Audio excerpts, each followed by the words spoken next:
Olá pessoal, bom dia, boa tarde, boa noite a todos os senhores que são inscritos no nosso canal Anotações de Processo Civil. Se você ainda não é, eu sou o professor Arthur Vieira e depois que eu concluí o meu doutorado em Direito Processual, eu resolvi me dedicar a esses veículos de comunicação para que eu pudesse transmitir aos senhores conhecimento jurídico de qualidade e de forma gratuita. Aqui eu vou pontuar o meu e-mail de contato para que eventuais interessados possam estabelecer um contato mais direto. Inclusive, nós podemos eventualmente considerar a hipótese de publicar um artigo científico em conjunto, tá certo? Bom, gostaria de pontuar também com os senhores o nosso canal no YouTube. Se você ainda não é inscrito, basta clicar no ícone do livro que fica no canto inferior do vídeo para que você se inscreva. Sugiro também que você clique no ícone do sininho para que você possa ativar as notificações dos vídeos que são constantemente disponibilizados por aqui. Gostaria de apresentar também aos senhores a nossa plataforma acadêmica, arturvieiracursos.com.br, arturvieiracursos.com.br, onde os senhores encontrarão cursos online de modo gratuito, inclusive com a emissão de certificado válido em todo o território nacional, tá certo? Então, após a pausa, nós vamos tratar do vídeo de hoje. Então, meus amigos, no vídeo de hoje, nós vamos dar prosseguimento à análise do nosso livro, Anotações de Processo Civil. Nós estamos na terceira parte que trata sobre os recursos. Estamos terminando a análise dos recursos perante os tribunais superiores. Mais precisamente, estamos analisando os recursos repetitivos.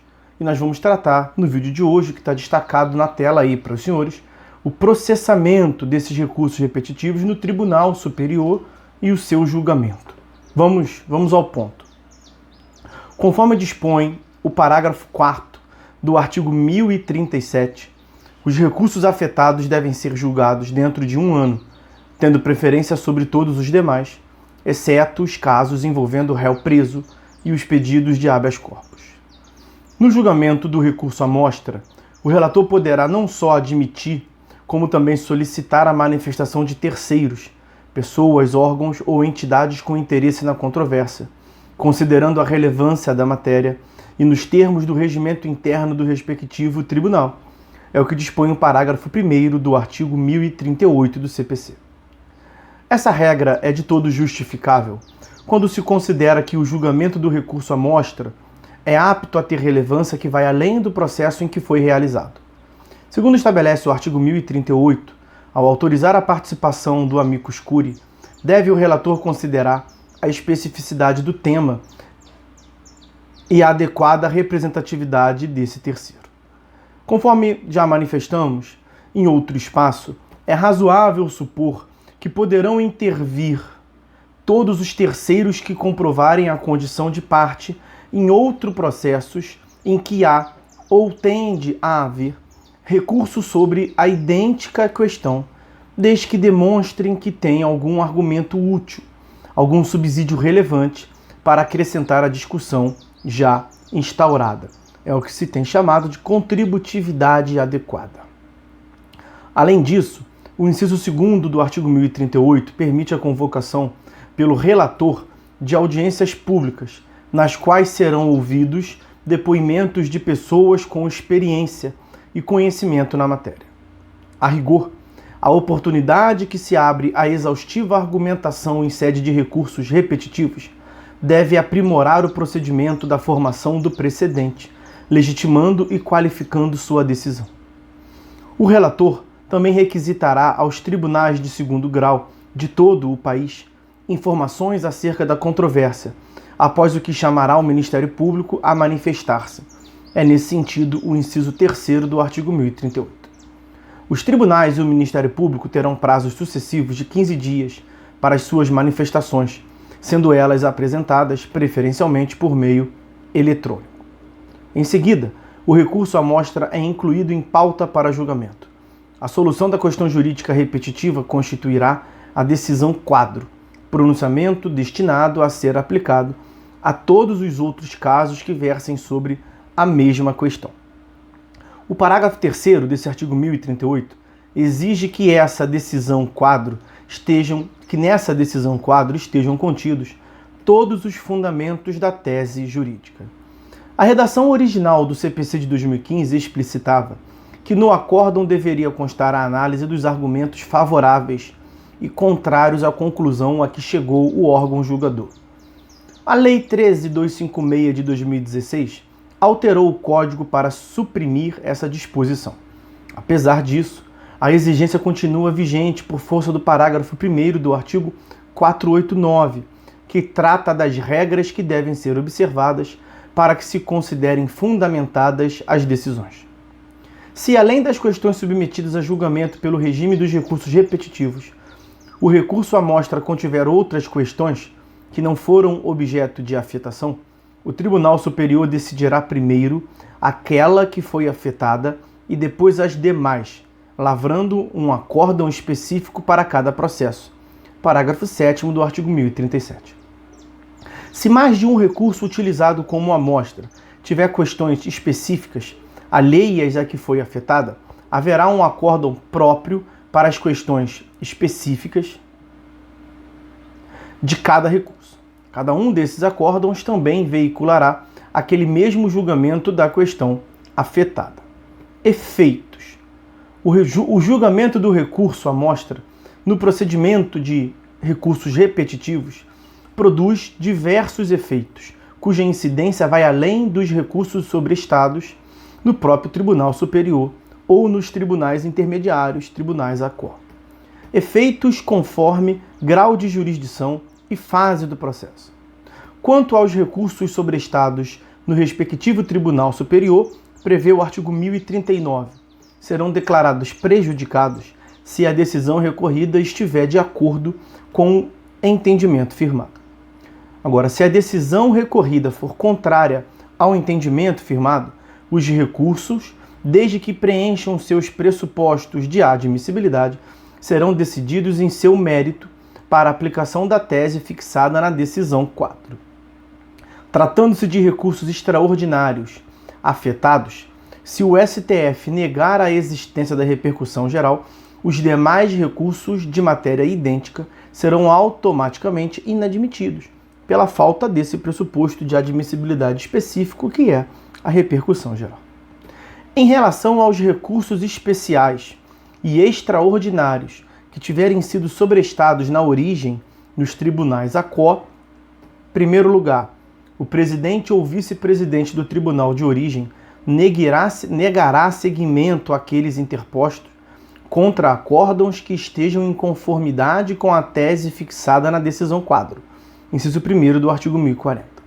Nesse caso, o fundamento para a negativa de subida do recurso não é a falta de um pressuposto de admissibilidade, mas a ausência de procedência quanto ao seu mérito. Constata-se que a tese defendida no recurso é incorreta, já tendo sido rejeitada pelo Tribunal Superior em julgamento objetivo, que é o proveniente do recurso repetitivo. Vale dizer, não se tem na hipótese um simples juízo negativo de inadmissibilidade, mas um juízo negativo quanto ao mérito, a verdadeiro desprovimento do recurso pelo órgão ACO, autorizado por expressa disposição legal. Segunda hipótese, nos casos em que o acórdão recorrido contrariar a tese adotada pela decisão quadro, os autos serão remetidos ao órgão que o prolatou, para que seja realizado o juízo de retratação relativamente ao acórdão recorrido. É nesse sentido o inciso 2º do artigo 1040. Não havendo retratação, os autos serão remetidos ao respectivo Tribunal Superior para o julgamento do recurso, desde que seja positivo seu juízo de admissibilidade, como se vê do artigo 1041. Por outro lado, se o órgão prolator da decisão recorrida retratar-se, ele proferirá nova decisão, em substituição ao acórdão recorrido, ao acórdão anterior. Se necessário, ele prosseguirá analisando as demais questões eventualmente ainda não decididas, cuja apreciação só tivesse tornado necessária em decorrência da retratação. Mas a atividade do órgão julgador do acórdão recorrido se limitará ao capítulo decisório relativo à questão resolvida no julgamento por amostragem. Se o recurso versar ainda sobre outras questões, alheias àquela que foi julgada no regime dos recursos repetitivos, e as demais a ela vinculadas e apreciadas pelo órgão de origem no juízo de retratação, o presidente ou vice-presidente do tribunal local remeterá os autos ao Tribunal Superior para o julgamento dessas outras questões, desde que presente seus pressupostos de admissibilidade. Se se tratar de processo não sentenciado em primeiro grau ou de processo de competência originária, remessa necessária ou recurso ainda não julgado pelo Tribunal de segundo grau, determinar-se-á o prosseguimento do feito para julgamento e aplicação da orientação adotada na decisão 4. A incidência dos efeitos sobre atividades reguladas. Versando o recurso sobre prestação de serviço público concedido, permitido ou autorizado, o resultado do julgamento no regime dos repetitivos deverá ser comunicado ao órgão, ente ou agência reguladora competente para que a aplicação da tese pelos entes sujeitos à regulação seja fiscalizada e também para que se tomem providências destinadas a inibir a inobservância da orientação do tribunal. É o que dispõe o inciso 4º do artigo 1040. Por exemplo, se a questão objeto do julgamento por amostragem conclui pela impossibilidade de determinada cobrança adicional por operadoras de telefonia, o Tribunal Superior comunicará ao órgão regulador, que no caso é a Anatel, para que fiscalize o cumprimento daquela determinação de não cobrança pelas operadoras de telefonia. Em uma primeira leitura, poder-se-ia supor que, com essa regra, a eficácia da decisão quadro vai além dos processos em curso, atingindo inclusive casos que não foram judicializados. Todos os entes sujeitos à atividade regulada teriam de passar a cumprir a orientação contida na decisão quadro. Ainda que não houvesse uma vinculação direta desses entes à decisão quadro, ela se poria de modo indireto na medida em que se determinasse ao órgão regulador que os fizesse passar a adotar aquela orientação. Mas, se essa interpretação for a que vier a prevalecer, será preciso reconhecer a esses entes que não são sequer parte em processos judiciais em que se discute a questão, o direito de também intervir no julgamento de recursos repetitivos. É bom se lembrar que esses órgãos são vinculados ao Poder Executivo, e não ao Poder Judiciário, daí a controvérsia. Mas é também possível conferir ao dispositivo um alcance mais restrito. A fiscalização determinada pela norma diria respeito apenas aos entes que eram partes em processos judiciais e, como tais, ficariam, portanto, vinculados à decisão quadro de todo modo. Força vinculante média. Por um lado, a decisão quadro do procedimento de repetitivos reveste-se de eficácia vinculante que pode ser qualificada como média, no sentido de que autoriza determinadas simplificações procedimentais. Isso se expressa, primeira manifestação, na autorização de julgamento de improcedência liminar de pedidos contrários à tese estabelecida no IRDR, artigo 332, inciso 2º. Segunda hipótese, na ausência de remessa necessária da sentença que aplica tal tese, parágrafo 4º, inciso 2º do artigo 496. Terceira e última hipótese, na autorização de provimento e desprovimento monocrático de recursos, respectivamente, favoráveis ou contrários à tese adotada pela decisão quadro. É o que se encontra no artigo 932, nos seus incisos 4º, a linha B, e 5º, a linha B. Força vinculante em sentido estrito, cabimento de reclamação. Mas a decisão quadro reveste-se também de força vinculante em sentido estrito, também chamada de vinculação forte. Deve ser observada por todos os juízes e tribunais que venham a decidir exatamente a mesma questão jurídica por ela decidida. Em caso de inobservância, caberá reclamação ao Tribunal Superior, que proferiu a decisão quadro, desde que esgotados os recursos de caráter ordinário. Vejam o inciso 2º do parágrafo 5º do artigo 988, com a redação que lhe foi dada pela Lei 13.256. Modulação de efeitos. em atenção aos princípios da isonomia, da proteção da confiança e da segurança jurídica, o parágrafo 3º do artigo 927 permite que sejam modulados os efeitos da alteração de jurisprudência dominante do STF e dos tribunais superiores ou daquela afirmada dentro do microsistema dos recursos repetitivos. O Código determina, inclusive, a convocação de audiências públicas e da participação de pessoas, órgãos ou entidades que possam contribuir para a rediscussão das teses. Parágrafo 2º do artigo 927. Modulam-se os efeitos restringindo-os, de modo que não abranjam certos casos. Por exemplo, fixa-se a tese de inexigibilidade de determinada taxa municipal, mas ressalva-se que seus efeitos vinculantes não atingirão os casos em que já houve pagamento sem contestação da taxa, ou determinando que tais efeitos só ocorram a partir de determinado momento. A modulação dos efeitos pode incidir não apenas sobre uma decisão quadro que altere a orientação antes fixada em outra decisão quadro. É possível que a questão jamais tenha sido antes objeto de procedimento de recursos repetitivos. Pode ocorrer que a orientação adotada no julgamento por amostragem pelo Tribunal Superior seja diferente daquela que vinha sendo adotada em graus de jurisdição inferiores. Por exemplo, o STJ vinha adotando determinada orientação, e o STF, ao julgar procedimento de repetitivos, adota entendimento oposto. Ou, ao proceder ao julgamento por amostragem, o STJ posiciona-se de modo diferente do que vinha se posicionando a maioria dos tribunais locais, etc.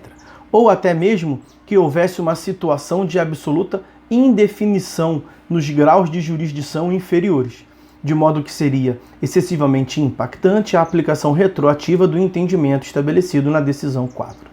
Em tais casos, também se justifica a modulação dos efeitos. Para concluir a análise do procedimento dos recursos repetitivos, vamos tratar da desistência. Desistência nas ações atingidas pela decisão quadro. Fixada a tese no julgamento de recursos repetitivos, admite-se que, antes de proferida a sentença, a parte desista da ação em que discutir questão idêntica àquela afetada. Pretende-se, assim, incentivar a diminuição de processos quando já há clara definição da questão em julgamento objetivado. A ideia é a de que já basta a decisão quadro para dirimir toda e qualquer disputa relativa à questão. Nesse caso, a desistência submete-se às regras especiais. Vejam os parágrafos 1º a 3º do artigo 1040. Normalmente, a desistência da ação depende da concordância do réu, se ele já contestou. É o parágrafo 4º do artigo 485 que prevê essa norma. Já na hipótese em exame, a desistência da ação não depende de consentimento do réu, ainda que ocorra após a apresentação da contestação. É o parágrafo 3º do artigo 1040. Apenas se a desistência se der antes da contestação, a parte ficará isenta do pagamento de custas e de honorários de sucumbência. Se depois, terá de arcar com os encargos processuais. É o que prevê o parágrafo 2º do artigo 1040. Por fim, a desistência quanto ao recurso à mostra, o recurso que ainda está pendente de julgamento para fixar a decisão quadro. Na vigência do CPC anterior, de 73, discutia-se a possibilidade de o recorrente desistir de seu recurso, quando esse viesse a ser selecionado como amostra para o julgamento da questão repetitiva. O STJ, incorretamente, chegou a afirmar que não seria possível a desistência de tal recurso. A rigor, sob a roupagem formal de um único procedimento, desenvolvem-se dois julgamentos distintos, um de caráter objetivo, da questão jurídica repetitiva, outro do recurso que serve de amostra. A desistência externada pelo recorrente não pode interferir sobre o julgamento objetivo da questão repetitiva, mas é apta para extinguir seu específico recurso, transitando em julgado a decisão recorrida. Nesse caso, o recurso à mostra, já então extinto, passa a servir de simples base para o desenvolvimento do julgamento por amostragem, que continua sendo necessário e útil para os milhares, às vezes milhões, de outros processos que versam sobre a mesma questão. Assim, o parágrafo único do artigo 998 do atual Código de Processo Civil prevê que a desistência do recurso à mostra não impede o prosseguimento do procedimento dos recursos repetitivos e o julgamento por amostragem. A questão repetitiva continuará tendo de ser apreciada pelo Tribunal Superior, em julgamento por amostragem, mas nenhum efeito produzirá esse julgamento sobre o caso objeto do recurso de que se desistiu. Então, adotou-se a orientação do STJ de um modo adaptado. É possível, sim, a desistência do recurso, mas o procedimento objetivo para fixação da tese vai prosseguir. Nós vamos fazer um corte no vídeo por aqui, meus amigos, ele já está demasiadamente extenso. Nós vamos, no próximo vídeo, continuar a análise dos recursos pela análise do recurso adesivo, tá certo? Então, meus amigos, é isso por hora. Fiquem todos com Deus e até a próxima.